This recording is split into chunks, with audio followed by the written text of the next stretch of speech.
Good morning, and thank you for joining INSA's Coffee and Conversation featuring John Cohen. Now please welcome INSA's Vice President for Policy, Larry Hanauer.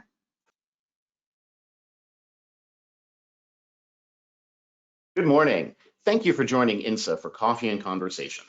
We're pleased to welcome one of the intelligence community's top leaders today for a timely conversation on Homeland Security intelligence priorities. Before we begin, let me make a couple of brief housekeeping notes. First, if you have questions, and we hope you do, please submit them through the Q&A box on the right side of your screen.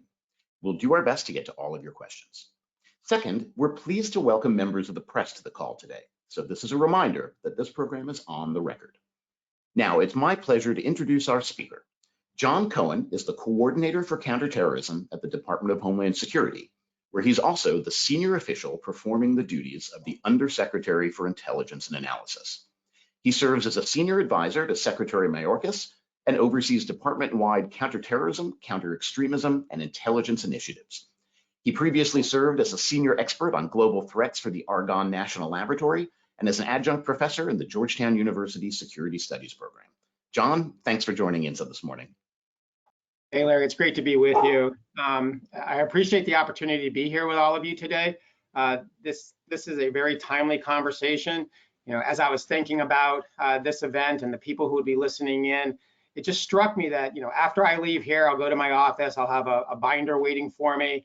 I'll be looking at intelligence on the broad and diverse threats that are facing the country today. I've been involved in Homeland Security and law enforcement work for well over 35 years. And I have to say that we are in a period of time where the threat facing the US is probably more volatile, dynamic, and complex than at any time that I've viewed it. I mean, think about it. We're dealing with an evolving foreign terrorist threat environment as conditions in Afghanistan, Yemen, and other countries that are known areas of terrorist activity are evolving. We're dealing with a sustained threat by domestic violent extremists and domestic terrorists. We are dealing with foreign adversaries who are employing a broad range of asymmetric and hybrid warfare techniques to include the conduct of influence operations in an effort to weaken the US.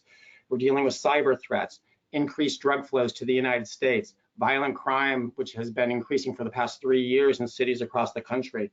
We're experiencing a pandemic, and we're dealing with all of these threats at a time when our society here in the United States is more polarized, angry than any time that I've seen it. So it's a very important to have conversations like the one we're going to have today, so that people in the field, whether they be in government, academia, or even the private sector, have a good understanding of the diverse nature of the environment we're in today. So thank you. Yeah, great. No, thank you for being with us. You've certainly got a lot on your plate, and you've given us a good outline for some of the issues that we're going to cover this morning. So let me dive in to one of the most critical missions that you have on your plate at the moment, domestic violent extremism.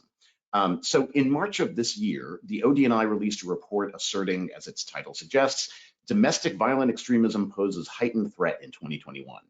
And in testimony to a House committee in April, you stated that domestic violent extremism, or DVE, represents the most persistent and lethal terrorist-related threat facing the United States today. So let's start by defining domestic violent extremism. What is the threat? Who does it comprise? And what are its implications? So great question, and your question actually hits onto the complexity of this issue, because what makes this threat so difficult to understand from or challenging to understand from an analytic and investigative perspective is that it doesn't necessarily fit into the neat definitional boxes that we in law enforcement and intelligence rely upon in order to classify threats. So on the one hand, this threat is very consistent with the threat we've faced with foreign terrorist organizations. We have groups of individuals who come together, coalesce around domestic extremist ideological beliefs, whether they be related to white supremacy, anti-government beliefs, beliefs that the government is illegitimate, or other issues. They come together, they engage in destructive or violent activity as a group.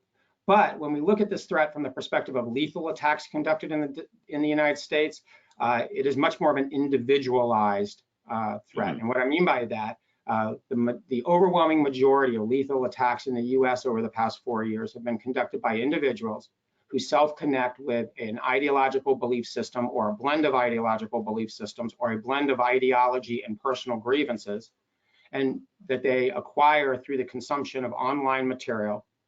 And then they use that blend of ideological beliefs and personal grievances as the justification to engage in an act of violence. There's also a threat that very much is fueled by online content. And so we see foreign terrorist organizations, foreign intelligence services, domestic extremist thought leaders using the internet, using social media in order to promote extremist narratives or other content for the express purpose of influencing those in our society who are vulnerable to being influenced to commit acts of violence. Right. So you mentioned a couple of things I want to touch on in a minute: foreign influence, use of social media, and the like. But before we dive into that, give us a sense of how INA is organized to take this threat on. So I know in September, Secretary Mayorkas told Congress that INA created a dedicated domestic terrorism branch. So could you describe INA's role in assessing and countering the DVE threat, and how this new branch bolsters DHS's ability to understand and counter it? Yeah, some of the way that INA has stepped up to take on this threat is structural, where we've actually allocated more people to be involved in analysis of domestic terror threats, domestic violent extremism, to understand the behavioral indicators associated with those who may be preparing to conduct targeted attacks motivated by extremist ideological beliefs.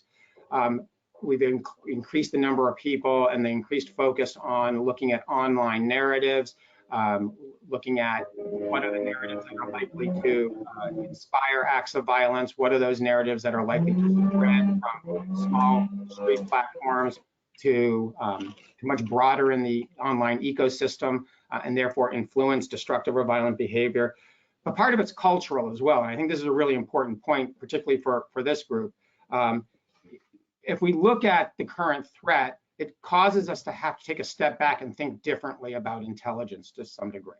And this is part of the cultural change that we're trying to influence within INA and across the law enforcement and analytic community, which is information that may provide an indication regarding an emerging threat may be publicly available.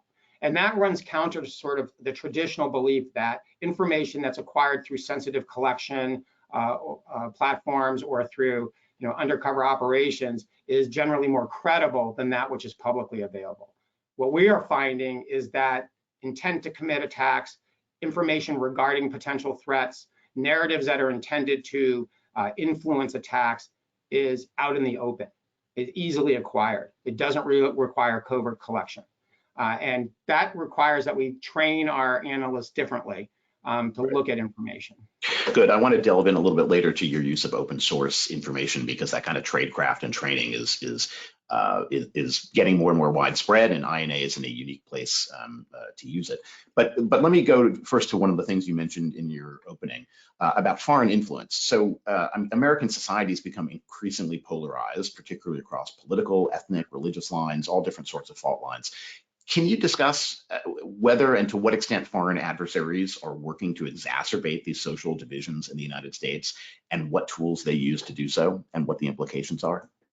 Yeah, if you want to understand how foreign and domestic threat actors are leveraging social media to exacerbate the fractures in our society, to sow discord, to undermine credibility in our government institution and our democratic processes, to disrupt our relationships with our key allies in NATO and the European Union in particular, all one has to do is go back to the Soviet Union and look at the active measures program. Because in many respects, the playbook that's being used is consistent with the playbook that was used back in the 70s and 80s by the KGB and the Soviet Union. What's different today is that it's fueled by social media, or it's the active measures playbook on steroids, because the ability to introduce, amplify narratives specifically designed to inspire acts of violence, to sow discord, to destabilize our society, to undermine credibility in government, it's able to be introduced, amplified, and spread across multiple media ecosystems at cyber speed. We used to think that the physical world the digital world was simply a reflection of the physical world. Now what we're finding is the digital world and the physical world are intertwined, and our adversaries know this. So we see countries like Russia, China, Iran, very active in using influence operation strategies, leveraging online communication platforms to introduce these narratives, to amplify these narratives. But we're also seeing foreign terrorist groups and domestic violent extremist thought leaders using the same strategies and tactics. So it's interesting. So the tactics and strategies that the extremists are using are similar to those of our adversaries. But how is it that they're susceptible, I guess, to this messaging on social media? And how can you work? How does DHS and how do other government agencies work with the social media companies to identify the misinformation and try to restrict it? We saw some hearings in Congress earlier this week where social media executives talk to some degree about their ability to control messaging on different topics, but how does the government work with them to control messaging that relates to this social divisions that they're trying to foment? Yeah, I typically hate phrases like this, but it really applies in this case. Phrases like whole of society approach, because there is a role for government, absolutely. I mean, it includes understanding how narratives are developed, introduced, and spread across multiple platforms. What happens, how does the public behave when they are fed disinformation, conspiracy theories, and other false narratives by threat actors with the intent to influence violent or other behavior that's detrimental to our society? So from a government perspective, it's about analysis. It's about working with the social media companies to understand how narratives move across their platforms. It's working with research institution, academia, and others to leverage the research and analysis that they're doing on these narratives, because in some cases, that analysis surpasses even the analysis that we're able to do. There's a role for the social media companies. There's a lot of work going on within the tech industry to look at how they can more effectively deplatform threat-related content, how they can redirect high-risk individuals away from content that may cause detrimental society, problematic behavior by individuals. There's an education piece. We need the public to understand that much of what they're seeing online, much of what's being amplified, quite frankly, by public figures, when they amplify these false narratives, is inaccurate, and it's intended to influence their behavior. So there's an education piece. There's a role that community organizations and civil society organizations can play to help to educate the public. Right. So what you're saying, in essence, is that when some media figures or political figures or activists online are espousing some of these anti-government messages or socially divisive messages, they're actually, whether they know it or not, echoing messages that are planted by our foreign adversaries. Yeah, absolutely. And it's dangerous, because when the public is fed conspiracy theories, false information, disinformation, whether it's by a foreign intelligence organization, a foreign terrorist media operation, a domestic violent extremist thought leader, a member of the media, a public official, they are increasing the potential that an individual will consume that content and use it as the justification to engage in violent activity. And that has happened in the past. Right. So it's not just hypothetical. And as I sit here with you today, I am confident that it will happen again in the future. Yeah. So let me ask about two narratives that seem to have been sort of circulating on social media and traditional media as well. So some commentators have suggested that the January 6th insurrection was a false flag operation intended to put conservative groups in a negative light. How do you respond to that? That's just wrong. It's January 6th is actually a really interesting illustration of the complexity and the dynamics of the threat environment we face today. And if you just bear with me for a second. So what happened on January 6th? You had individuals that really broke down into three categories of activity arrive at the Capitol. You had individuals who came to Washington that day to express their disappointment, their anger about the results of the January 6th election. They came here with the intent to and actually carried out a constitutionally protected right of speech, right? People have the right to say, I don't like the result of the election, and to assemble and express those views. You had individuals who came to Washington, to the Capitol that day, individuals who were intent on engaging in destructive and or even violent behavior. Then you also had at the Capitol that day, groups of individuals who came to DC with the intent to engage in destructive or violent behavior, but they came with a plan, they were equipped, they were organized, and they operated as a unit. Now, what unified all those people, including the people who were here to engage in constitutionally protected speech and those who came here for the purposes of engaging in illegal, destructive, or violent behavior? They were informed, they were fueled by a false narrative that the election had been stolen. So that actually is a really good illustration of the complexity of the threat, because one, we know that, and it's an example of how a false narrative, in this case, the narrative that the election had been stolen, could fuel destructive and violent behavior. But it also illustrates that we in the law enforcement, intelligence communities have to be able to distinguish between speech and behavior that's constitutionally protected and that speech and behavior that's threat related. Right, and that's a tough line to be aware of and to train staff to be aware of. Let me ask about one other narrative that spread. In your April testimony on the Hill, you said that threats from militia violent extremists increased last year in part due to anger over COVID-19 restrictions. So are foreign adversaries exploiting COVID vaccine mandates and public health restrictions to foment political divisions in the United States? And if so, what does it mean for US policy if foreign adversaries are spreading misinformation that contributes to the deaths of thousands of Americans from disease? Yeah, so this is a really important question, so thank you for asking it. So the way the playbook works, right, whether, again, it's a foreign intelligence service, a domestic or foreign, a terrorist organization or thought leader, is first they study our society. They look at those issues that, that are causing tension, where issues that reflect the polarized nature of our society. They look for those issues that represent cracks in our unity. And then they develop or they amplify narratives with the intention of exacerbating those fractures in our society. So narratives in the past have included narratives about race, immigration, the Second Amendment. And they don't just take one side or the other, because they really don't care about the quality of our debate and discussion. They're trying to incite violence. They're trying to sow discord. So obviously, the issue of COVID, the issue of public health protective measures, mask mandates, and other social distancing and vaccines are issues that are greatly debated, and in some cases are issues where there's disagreement amongst different elements of our society. So we have seen foreign intelligence services, foreign terrorist groups, domestic extremists, particularly anti-government, who have introduced into the ecosystem narratives that are expressly intended to exacerbate those fractures in our society, and even to include calls for violence directed at government officials, law enforcement, school administrators, those who are providing vaccines to the public, healthcare professionals.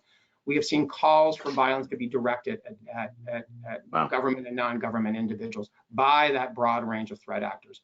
An example, it's not really COVID related, but it was really interesting to me, is when we were looking at the trial of Derek Chauvin, the police officer who was being prosecuted for excessive use of force, and the verdict was announced.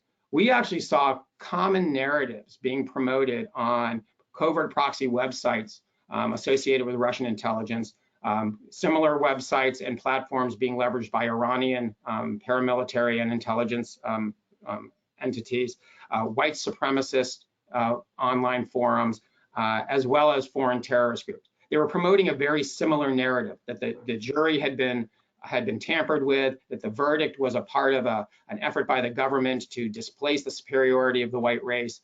And it was striking to me, because it wasn't just that they selected that issue, but the language they were using was common.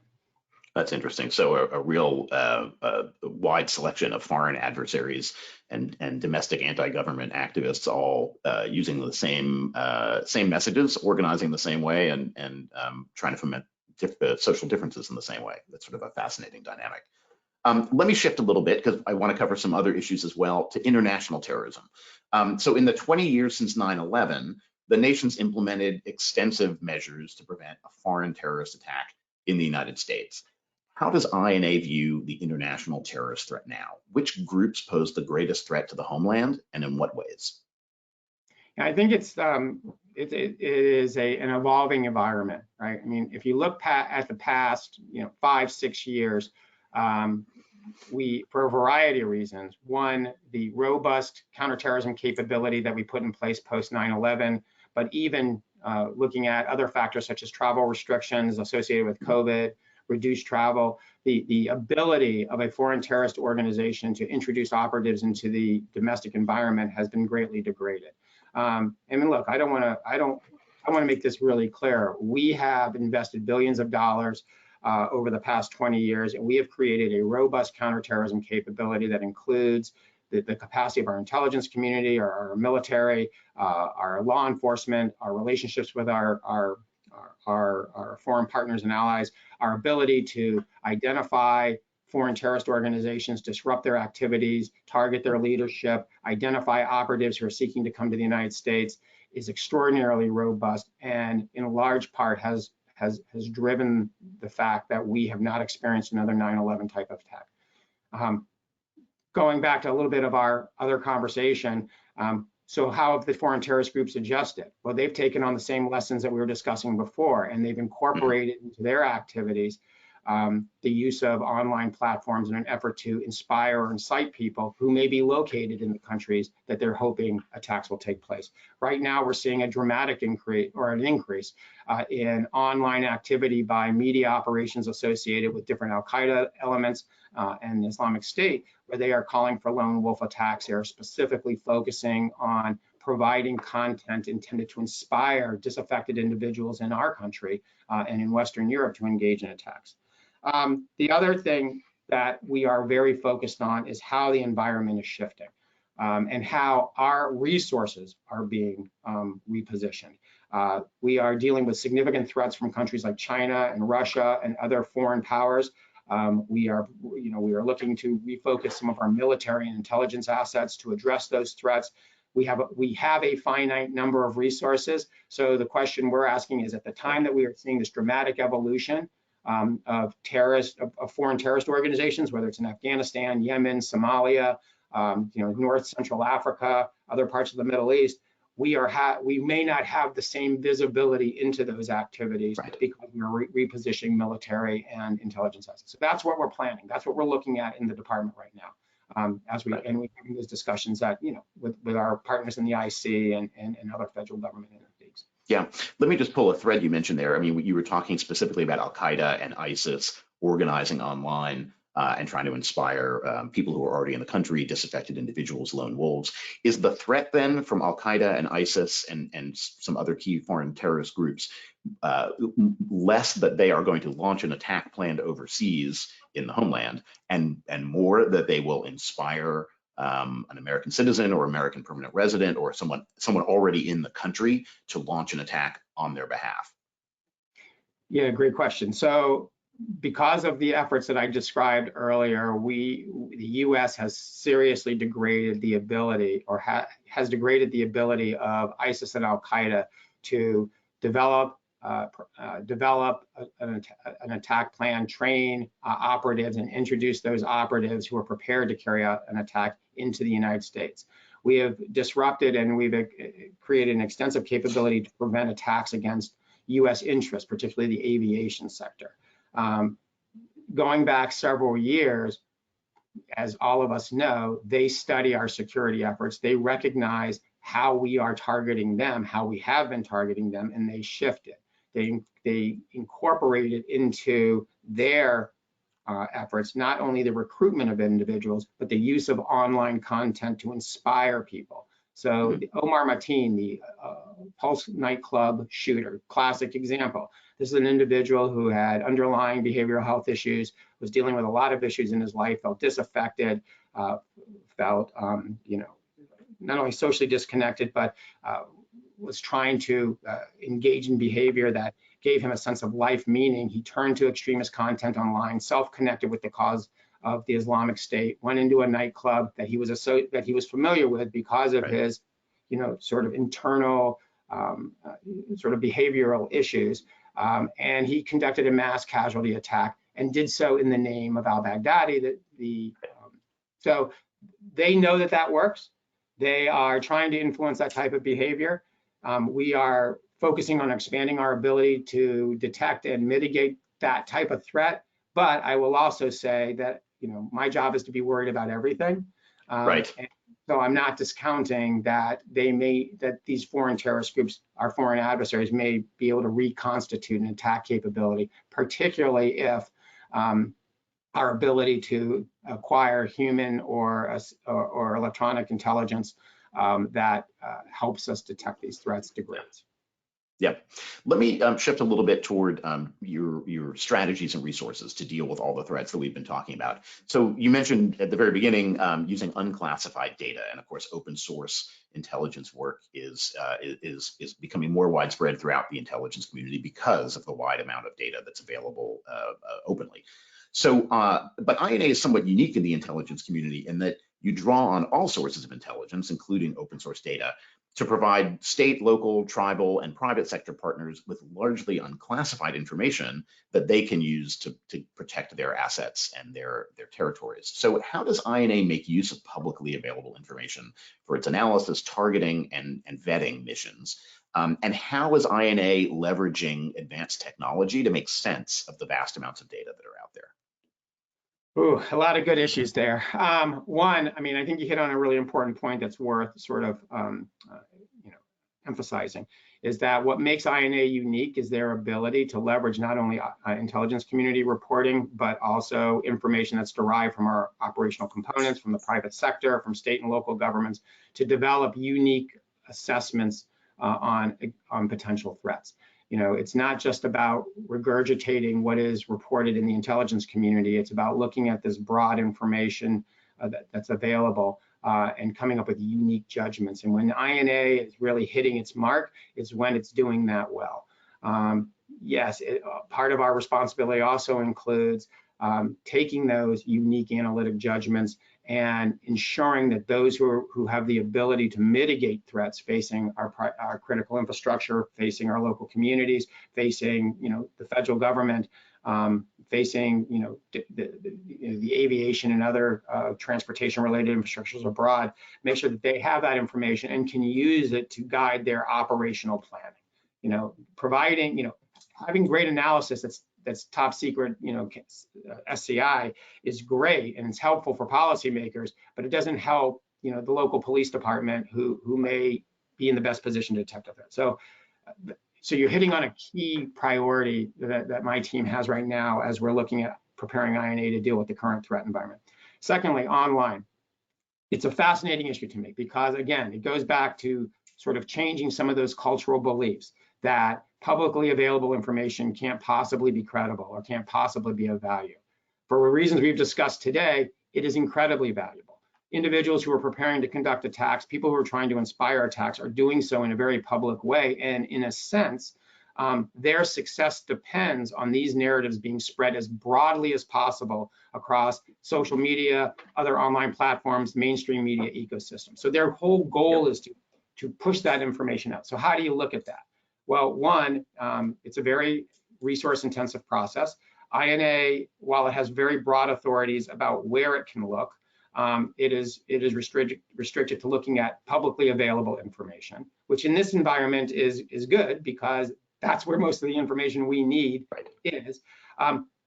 Where the challenge lies is making sure that our analysts, our collectors, are able to differentiate between constitutionally protected speech and threat-related activity. Our job is not to police thought. I don't care what someone's political beliefs are, quite frankly. I don't care what side of the ideological spectrum they're on. What I do care about is whether their beliefs is inspiring or serving as the motive for an act of violence. So we need to make sure our analysts are able to make that distinction. And that's why we are working very closely with not only our lawyers, but also our Civil Rights and Civil Liberties Office, our Privacy Office, to make sure that our collectors and our analysts and decisions that are made about dissemination are informed by their guidance. Yeah. So let me turn to some audience questions, because there are a number of questions that we've gotten that touch on issues we've discussed. And one comes in asking about the issues you were just talking about from Tom Warwick, former DHS counterterrorism official, now with the Atlantic Council. And touching on the training and the civil rights issues you just mentioned, he writes, the DHS Office of General Counsel's report into INA's actions in Portland in July 2020 revealed a number of shortcomings. Sorry, lost the thread there. Revealed a number of shortcomings in INA tradecraft management and politicization. What is INA doing to address the problems revealed in the report so politicization of INA cannot happen in the future?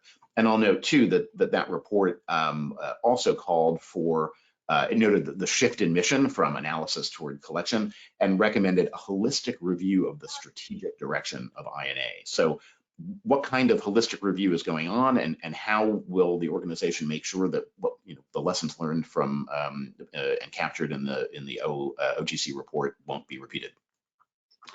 Yeah, so thanks to Tom for that question.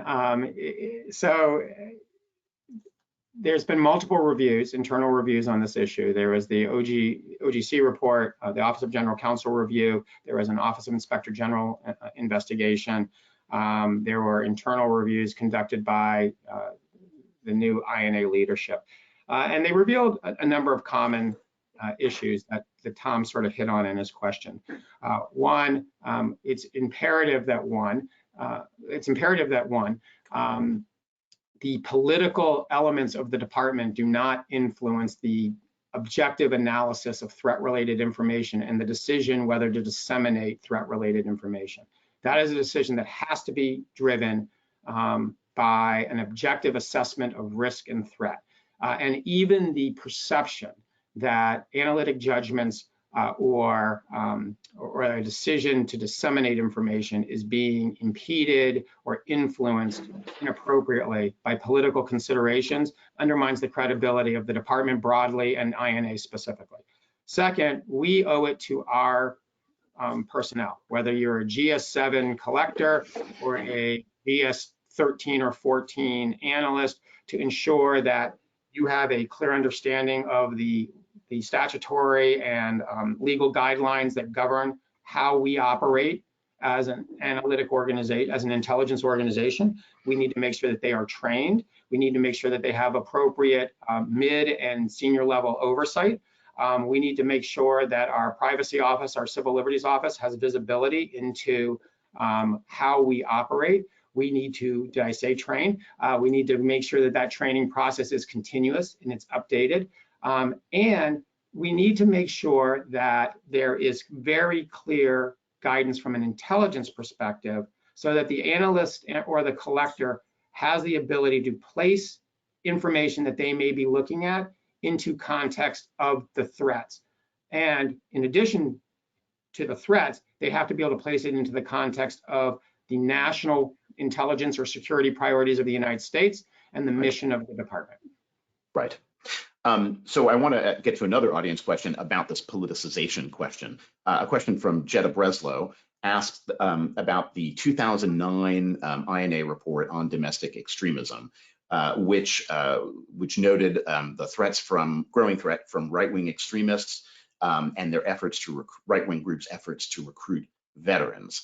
The report was rescinded. There were accusations that the report was politicized, and then there were accusations that the rescinding of the report was politicized. So one, how do we avoid that in the future, that back and forth? And two, in hindsight, was that 2009 report mostly correct? So this is I was involved in all these discussions, so I have firsthand knowledge of what I'm about to say is based on firsthand knowledge.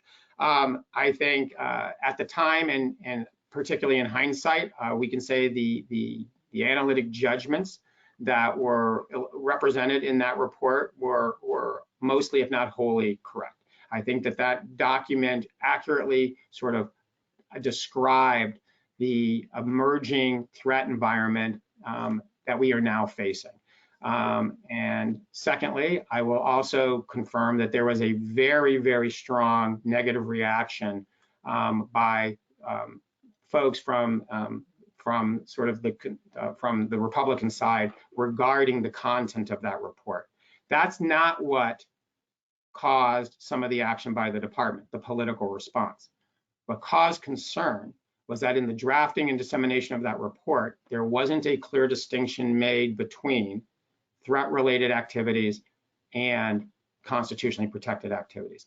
And at the time, the concern was that the bulletin that was the product that was actually disseminated, if it would have made that clear distinction, there would have not been any of those issues. And the concern was that at the time, there wasn't a clear enough distinction made. Now, in all fairness, if you look at the folks who were responsible for producing that report, they came from an intelligence community background. And the requirement that you distinguish between constitutionally protected behavior and behavior generally is not something that most analysts in the IC typically have to deal with. Right, because they're talking about foreigners' speech. Exactly, exactly. Right. So that was the issue with that report. It literally came down to a sentence in a footnote that if that sentence would have been incorporated into the product, the department would have been in a position to more strongly support the results of that. So that gets to some of the points you mentioned before about the need to train analysts specifically in homeland intelligence tradecraft, whether it's open source information or understanding the difference between protected speech and action and other things that are unique to operating in a homeland environment. Yeah, absolutely. And this is, you can't emphasize this enough. In our country, you have a constitutionally protected right to engage in speech, have thoughts that others in our society may find scary, may find repugnant, may find insulting. But you're protected under the Constitution to engage in that type of speech unless that speech is being used to incite acts of violence or to as the motive behind a violent act. So we focus on, and I get asked this question a lot, do you emphasize, far right extremist ideology, violent extremism more so than far left? Why aren't you doing more on Antifa? Why aren't you doing more on white supremacists? And what I say in all of those cases is we deal with violence. We don't really care at the department what your ideological belief system is, what ideologies you believe in. What we do care about is whether you are engaging in illegal or violent activity in furtherance of those beliefs. And it doesn't matter to me whether you believe that your actions are justified because you embrace anti-fascist beliefs, or whether you believe that the white race is superior or that the current government of the United States is illegitimate. That's interesting. But what I care about is whether you are engaging in destructive activities directed at government buildings, whether you're targeting members of our society to include law enforcement for acts of violence, or whether you're preparing to conduct a mass casualty attack in a Walmart, synagogue, or government facility. Right. Important distinction. Let me ask a question that we got about another threat area we haven't talked about, and that's border security. This is from Jeff Selden of Voice of America, and he asks, can you clarify what the terror threat is at the southern border with Mexico? A lot of claims have been made about the alleged unprecedented number of encounters with terrorists at the border. But are they from Al-Qaeda, ISIS, Hezbollah, or others? So what is the terrorism threat at the border? And if there is one, who are they? Yeah, so this is a really fascinating issue for me. And if we were having this conversation 10 years ago, or maybe 15 years ago, I, like others in the community, sort of speculated that the southern border would be a likely entry point used by foreign terrorist organizations to introduce operatives into the US. And what we have found out over time, and as I sit here with you today, we found that that just simply is not the case. And that in fact, the encounters that occur, whether it's people in the watch list or people who are traveling from or through foreign countries where there is a significant level of terrorist activity, or even people who we have documented as known as suspected terrorists, are very low. And they are low in comparison to people who are seeking to travel to the United States through the aviation infrastructure, through the northern border. It it is just factually inaccurate to frame the southern border as a place where we are seeing a significant number of Al-Qaeda or ISIS-related terrorists or foreign terrorists coming to the country. And why is that the case? For a number of reasons. One, CBP, ICE, other parts of the U.S. government, we work really closely with our foreign partners and allies in the South. We have, we gather with them, we gather and collect biometric information and biographic information. We're identifying people who are traveling to the region. We're able to track people who are traveling through the region. So there is an extensive information and collaborative relationship with countries in South America and Central America.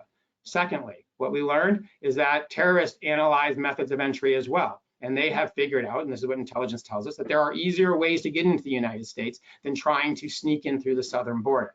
They also understand that we have a very extensive focus from a border security perspective at ports of entry and in between the ports of entry. Thirdly, we focus a significant amount of intelligence collection and capabilities south of the border. Whether it's through the military or through the intelligence community or through the collection that's being done by DHS and other law enforcement personnel, with DEA and others, there's a lot of information that's coming in. Finally, and this was interesting to me because I spent most of my career focusing on international drug trafficking and in particular the cartels. We kind of assumed back in the day that if a terrorist organization paid a drug cartel enough money, that they would use their transportation infrastructure to smuggle people in the country. And what we came to learn is that's not generally the case. In fact, the drug cartels have made the accurate assessment. They made the accurate calculation that if they were to leverage their resources to smuggle a terrorist into the United States, and that terrorist committed an attack, that the attention focused on those cartels would dramatically increase. And while the attention is significant today, they're still able to operate. But if they were connected with a foreign terrorist organization, they would be decimated. So those are the factors that sort of feed into the fact that since 9/11, there has not been one terrorist attack in the United States that was conducted by an individual who came to the United States through the southern border. And secondly, if you look at the past 5 years of encounters at the southern border, whether it's between the ports of entry or at a port of entry, on people who are either on the terrorist watch list, which may or may not be significant from a standpoint of derogatory information, people that are identified as known or suspected terrorists, or people who come to the United States either traveling through or from a country which is a hotbed of terrorism, the numbers are a handful. Yeah. Wow. It's interesting how they're all rational actors, that the terrorist groups assess the likelihood of success at the border and the drug cartels assess the impact of collaboration with terrorist groups on their business. And they make rational assessments basically in how to operate. But don't get me wrong, we continue to be focused on it. And if the intelligence tells us that the dynamic is shifting, we will take steps from an operational perspective to address it. We are expanding our ability to analyze activity, migratory activity in particular, coming to the U.S. from south of the border. So it's an area we remain very focused on. And while everything I described is accurate, I'm also mindful that in our business, things can change and can change rapidly. So it's something we're very focused on. Good. In the interest of time, let me ask one very quick question and see if you can give me a brief answer. A question from Joe Boot, who asks how industry can support you, specifically on supply chain related issues, he asks, but I would say on any of the issues that we've discussed today, and where do you need additional resources to advance those missions? From my perspective at INA, there's a number of things we're looking at. One, we're looking at some of the innovative analysis and research that's taking place in the private sector, particularly as it relates to online activity, threat-related behavior, supply chain issues, cybersecurity. There's a lot of great work and analysis that's coming from the private sector, and how we incorporate that into the work that we're doing inside with government personnel is something we're looking at. We are very interested in understanding what the tech sector in particular is learning about toxicity and resonance of narratives. There's a lot of research going on with companies like Jigsaw, Google, Facebook, where they are actually looking at how they can leverage artificial intelligence and machine learning to understand which narratives that are, how are narratives being introduced by threat actors? What narratives are more likely to inspire violent behavior? Are there things that can be done to redirect or deplatform the providers of those narratives? I'm not saying at all that we are looking at, leveraging AI and machine learning broadly to engage in surveillance, but they are learning a lot through that research. And the question is, are there lessons to be learned from us? Analytic support. Like the rest of government, it's a tough time to get people to come into government. And I think we're looking more and more at whether we can augment our analytic personnel with highly experienced individuals that can help navigate sort of the complex threat-related issues we're dealing with. Yeah. Well, you've got a lot on your plate.